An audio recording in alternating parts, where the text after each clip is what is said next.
મૂકવા છે કે આ 84 વિધાનસભા મત વિસ્તારના ધારાસભ્ય પણ ભારતીય જનતા પાર્ટીના છે, ત્યાંના સંસદ સભ્ય CR પાટીલ પણ ભારતીય જનતા પાર્ટીના પ્રદેશના અધ્યક્ષ છે, કેન્દ્રમાં મિનિસ્ટર છે, અને એમના જ મત વિસ્તારમાં 2,40,000 મતદારોની ચકાસણીમાં 40% એટલે 30,000 કરતા વધારે ખોટા મતદારો મળતા હોય,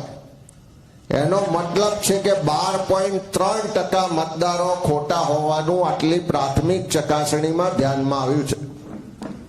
અને હજુ જો 100% એટલે કે આખી 84 વિધાનસભાના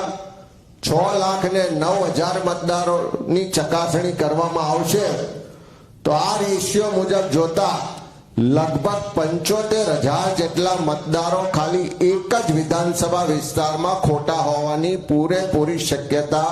અને દાખલા છે. એટલે ઘણીવાર એમ થાય કે રેકોર્ડ બ્રેક મતોથી CR પાટીલજીની જીત થઈ, વારંવાર જીત થાય છે. આ રેકોર્ડ બ્રેક મતોથી જીતવા પાછળ આ મતદાર યાદીમાં ગડબડી,